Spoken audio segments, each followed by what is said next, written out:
In scriptures, the human body is often referred to as the temple of God. Yet, it is quite an uncommon privilege for any soul to attain this sacred abode that houses the divine, as it is truly a blessing to be reborn as a human being. On several occasions, Supreme Master Ching Hai has spoken about the rarity of this phenomenon.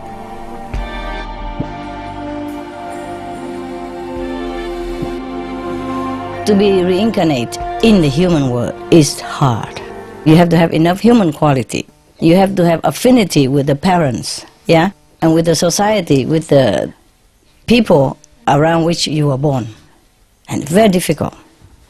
To be a human, you need some merit.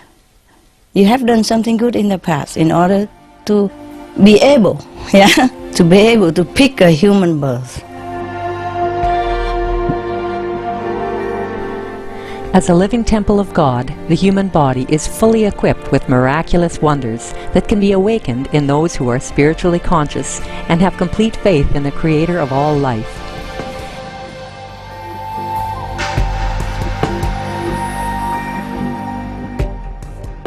Inertia, Latin for fasting, is a human ability to live without food.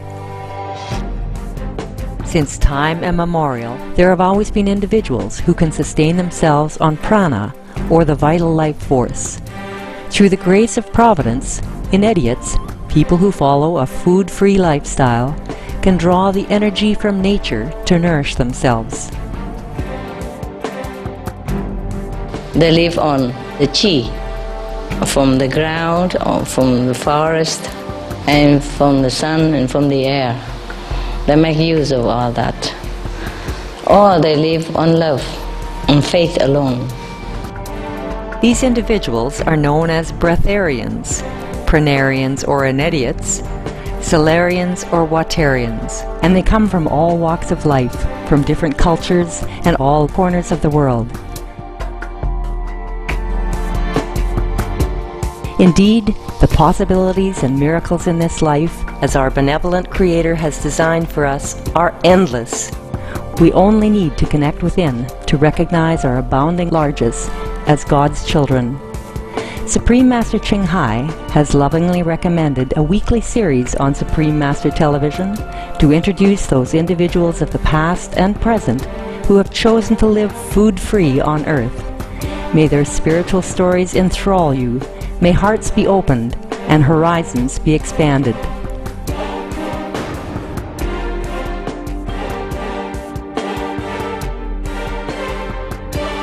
We now invite you to join us for part 1 of our 4-part program entitled Elitom ben Israel, Breatharianism for a Working Person, on Between Master and Disciples. This program discusses the possibility of breatharianism, or living without eating food, and is not a full instruction. For your safety, please do not attempt to cease eating without proper expert guidance.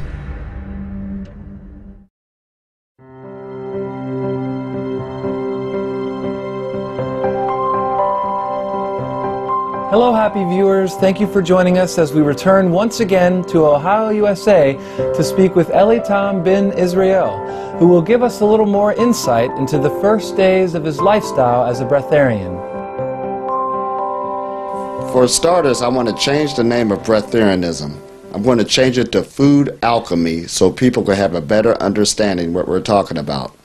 This is a science, so you're actually dealing with the alchemy of foods. We're at a level where food alchemy have upgraded itself, where people understand that they can live a full life without never touching meat nor touching an animal byproduct. Food alchemy does not end there, just like technology and science, so that's why we want people to understand that this is a science. It has also upgraded itself again, that people are just living off of fruit, and people are going on to the levels of living off of prana, but it's still on the basis of food alchemy, because the bottom line, the reason why people eat is because you're looking for energy. And the body can run off of other sources of energy, and this is why we named it food alchemy. It was mentioned to me about the 21-day process. Now, could you explain to us what that is? The 21-day process is basically a cycle that the human being can stop eating and stop drinking for 21 days, and that is designed to get the body into a new type of cycle. It usually takes 3 weeks for the taste buds in the body, for instance, to change, because cooked foods, meats, and stuff like that is very addictive. However, to stop eating and drinking completely will put the body into another type of cycle, because the body is now forced, in order to live, to detoxify itself, but at the same time simultaneously heal itself, and also to start grabbing energies from other sources. After the 21 days, however, now it depends on a person's lifestyle, where they at. Depending on your lifestyle, some people have the ability, if they was already meditating, already on higher level diets, to continue to go on without food or drinks. However, some people, that might be the opportunity to upgrade to a higher level, because the taste buds have changed, and depending on your job in life, how strenuous it is, the people around you, it all determines. That's why you got to use the higher consciousness that's inside you to start dictating on where you need to go from there, and how long you need to be there before you can upgrade an inch further. Because this is very dangerous if you don't know what you're doing. The body is intelligent enough to know when to let toxicity out of the liver, out of the kidneys. But you don't want to overdo it, overrush it. Just take your time, because you got all day in creation to go ahead and start working on yourself. When I talk about food alchemy, it's basically a prolonged meditation. The more you focus on your body, the more energy come into it. But when your body is saturated with toxins and stuff like that, there's certain places your mind is not in your body, because it hurts too much because of the pain that's taking place, even if you consciously don't feel it. How did he cope with his daily life while attempting to go through the 21-day process to become food-free? For Elitom, a breatharian lifestyle begins with fasting. How do we get from point A to point B? Take us through the simple steps from the beginning. Us who base on 3 meals a day, breathing the regular air, depending on regular food. So please take us on your journey from day one, the discomfort, all the things that you're going through your mind. Now the journey, this depends on where a person's at, but I'm going to show you the levels that I took. I like the levels of dealing with different diet changes, lightening them up, and also incorporating fasting into your life. Because I remember when I started fasting once a week, during that 24-hour time period, we couldn't wait till it was over, because we wanted to eat that meal to break the fast. Now keep in mind that the word breakfast is 2 words. It means breaking your fast. So every morning when you wake up, you have just broken your fast when you eat breakfast. So everybody's on a cycle of being a breatharian already, and you already live a life of fasting. It's just that some people discipline themselves to take it to a wider level than others. As soon as you stop drinking or putting anything in your body automatically goes into a cycle of healing itself. If you're standing listening to this broadcast not eating, your body's in a cycle of healing itself until you put something in it. So, going back to this cycle of going to point A to point B, over a period of time when I was fasting, it got to the point where we forgot when the 24 hours was over. Because we've been fasting, the body got into that cycle, got so used to it. So now that was a level to take it even further. You can go 2 days, you could go 3 days. Some people choose to eat once a week.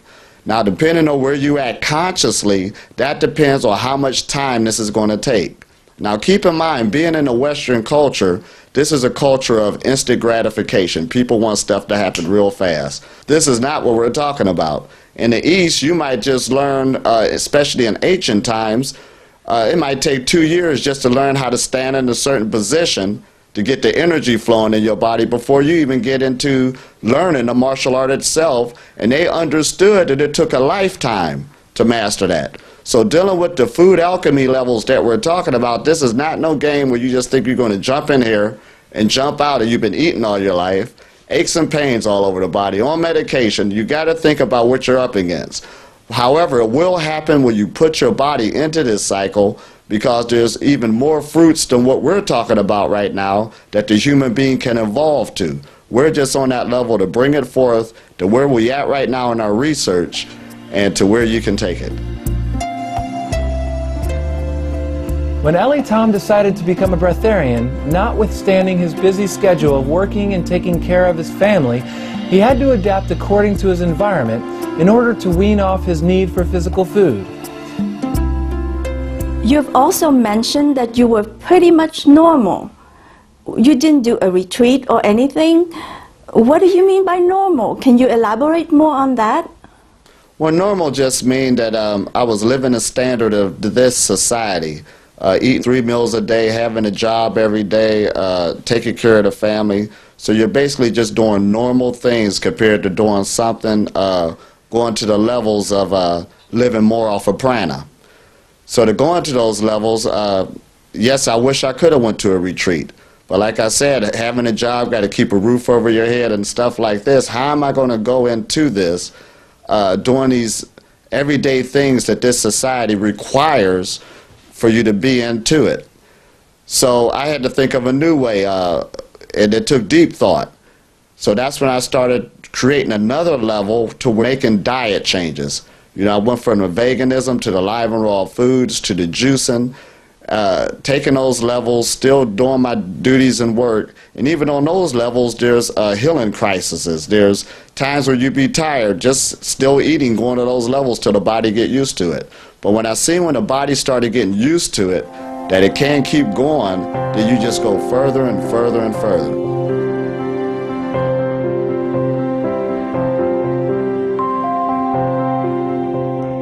Join us again next Sunday when we continue with Elitom Ben Israel, Breatharianism for a Working Person, on Between Master and Disciples.